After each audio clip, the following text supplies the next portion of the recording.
Hey everybody, it's Renee from Tailspin Farm, and I am hopping on today with another video. This one is going to be done in sections. I'm going to video it because that's what it's going to take to get it done. Before we get there though, I just want to welcome all the new people here today and do a little intro. I am the owner of Tailspin Farm. I breed Angora rabbits. I have French, English, and German Angoras. I'm also a Spinolution spinning wheel dealer. And I am a crocheter, a knitter, and a dyer. You can find all about me on most of the social medias at Tailspin Farm. And I do have a website also under the same name. So thank you for stopping by today. I wanted to do a little how-to video. I'm going to film this in sections. Like I said, first I will show you some of the spinning that I'm doing. For it, I have always been fascinated. So I've been spinning for a really long time, but I tend to stick to my lane with things. And I'm not always good about following rules either. So I am a self-taught spinner. I did take a drop spindle class many years ago, and then the wheel spinning kind of came after that. And so I have always been fascinated with single ply yarns.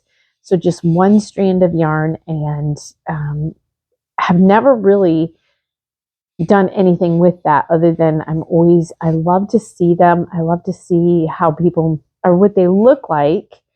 And I am actually going to try that today with some of my Angora. I have a basket full of white Angora. I have a lot of white Angoras right now. So this is one of two baskets full of fiber that I have right now. And so I am going to do a very small skein because I'm not sure it's going to work. I'm not sure what it's going to look like, first off, but also just for the process of this, I don't want to make a huge skein in case I ruin it, because Angora is pretty precious to me. There's a lot of time and labor and money involved in the Angora rabbits. So I didn't want to do a huge amount, but I'm going to do enough to do the process of it.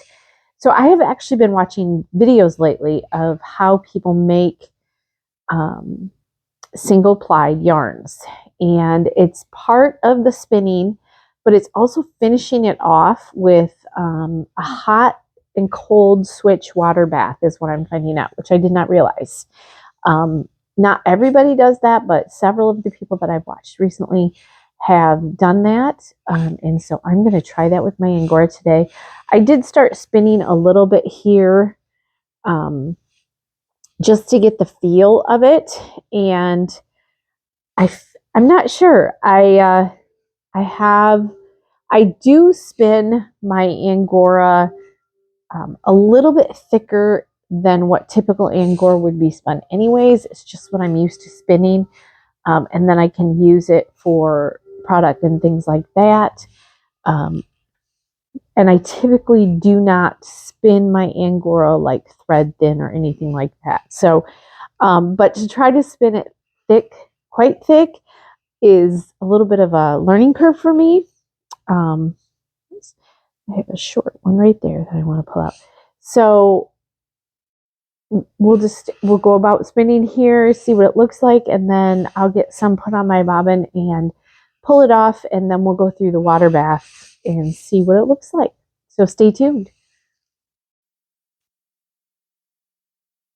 Okay, I think this angle is going to work, and you can see my my whirl on this is my Spinolution Monarch, which has the golden whirl, which you can see right here. And I have my band on the highest or the biggest ratio there. And I am just going to give this enough twist that hopefully it will stay. I have noticed on a lot of the videos that I've been watching, their single ply isn't always a very consistent yarn all the time. And maybe I am very drawn to art yarns. I am very drawn to bits and bubbles and I love doing or looking at the beehive yarns, and just all the art yarns I love. So I think that's what draws me to this too, is that it's not necessarily a real super consistent yarn. And I always have to watch my feet when I'm talking because I end up pedaling on the treadles too fast sometimes. But again, I want to get just enough twist in this. And I think a lot of it is going to be with the hot and cold bath that I'm going to do with this. That's going to make the yarn. So we will see what it ends up looking like. We'll show you. This is, and hopefully I'm not putting this. This one has a lot of spin in it, so that section did. This section here doesn't have quite as much spin. So there definitely is. I don't want it to necessarily spin right back over on itself because I'm not going to ply this. And so I need to slow my feet down just a touch.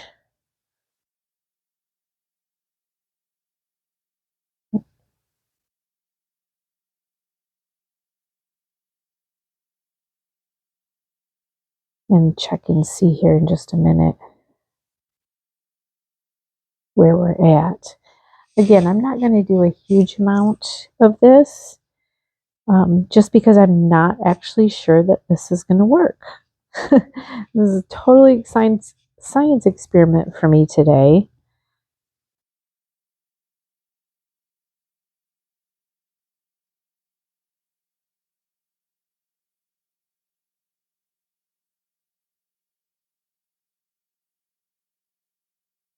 And I don't want to get too thin because I can see that that wants to overspin. I'm just going to play with the ratio, or the pedal, or the whirl here, and just see what happens when I change that. Turned it down to the next one.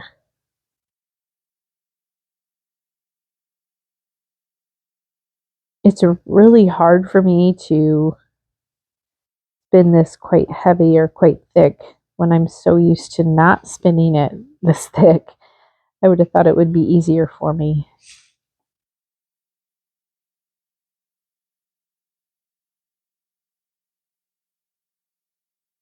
And I'm just, this was all combed off my rabbit. So this isn't clipped fiber. So I'll show you what's happening. So I do want to keep it on the higher ratio. I'm getting it overspun in spots. I'm going to put this back up there. And one way you can get rid of, you can see all this excess spin in here. With that spin, you can work it through up into here with your fiber.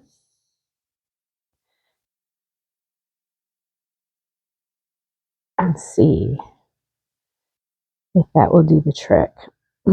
Kind of a weird long draw method there. So every wheel's going to have different ratios and different ways. Everybody's going to spin just a touch differently too, depending on how quick you treadle.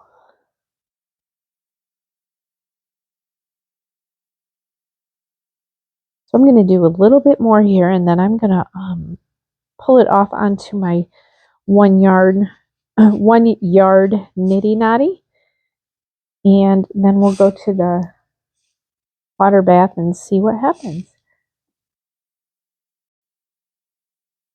Okay guys, so I have got This is about 2, 4, 6, 8, 10, 12, 14 yards is what it ends up. This is a 1 yard nitty knotty, and I have it put on here.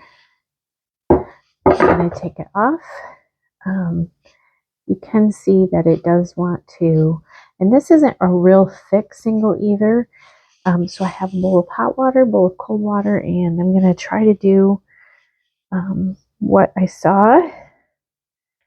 See if I can get it set. And I did not put any soap or any kind of, I usually use soak, the fiber wash soak. I didn't put any of that in there. I just thought we'd see. And those of you who don't know, Angora is somewhat water repellent. Super interesting. So that's why I'm kind of playing with this, because it does somewhat repel the water when it's spun. So I'm going to put it into the cold water.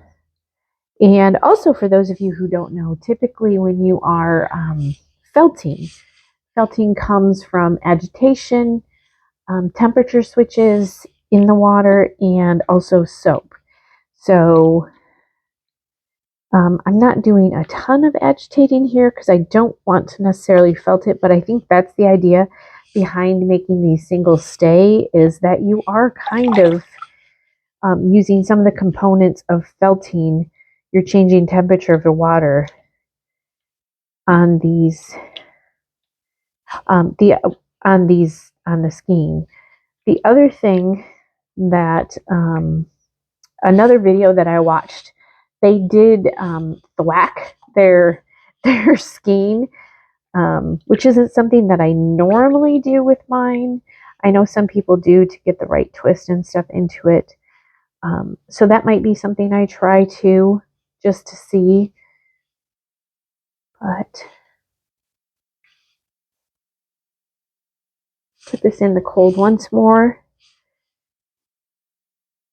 And then I'm going to, we actually have sun here today in Michigan, so I'm going to hang this out on my deck to dry. And it really shouldn't take too long. I see a piece of vegetable matter right there. Pull that out.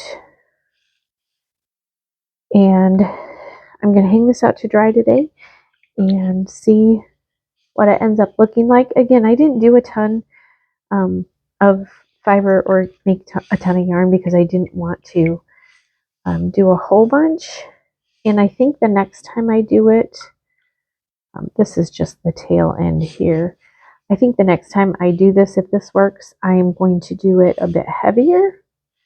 But I can see where this is going to kind of set. I'm going to take it outside and let it dry, and we'll see what we get from there. Okay guys, I'm back. This isn't completely dry yet, but I wanted to get this video done and just show you kind of how it ended up. I think, let me show you first. First of all, I need to work on, I think it could actually be, the sun's out, so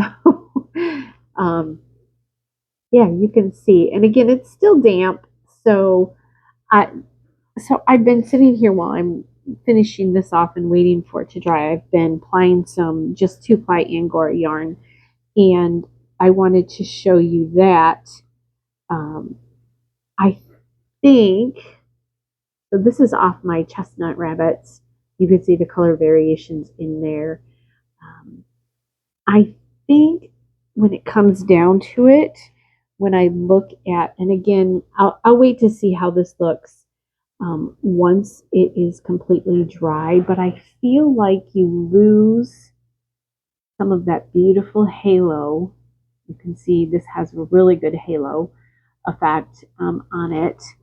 I think you lose that when you do just a single ply. Yeah, you could see it pretty good there. When you just do a single ply Angora, I think you lose some of that to some degree. I don't know. I'm gonna have to, and I'm wondering also, a lot of the single ply that I have seen has been dyed fibers or dyed yarn. And I wonder if that would make a difference also. But I do feel like you're going to lose some of that beautiful Angora halo when you just single ply it. So that's my thoughts on that. I don't know if I'll do it again or do it anymore.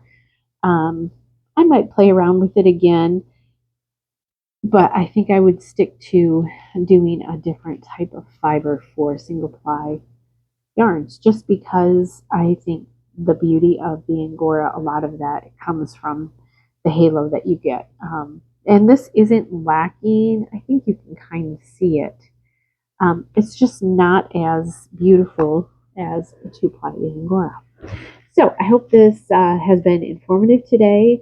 And if you like this video, please click the like and subscribe button down below.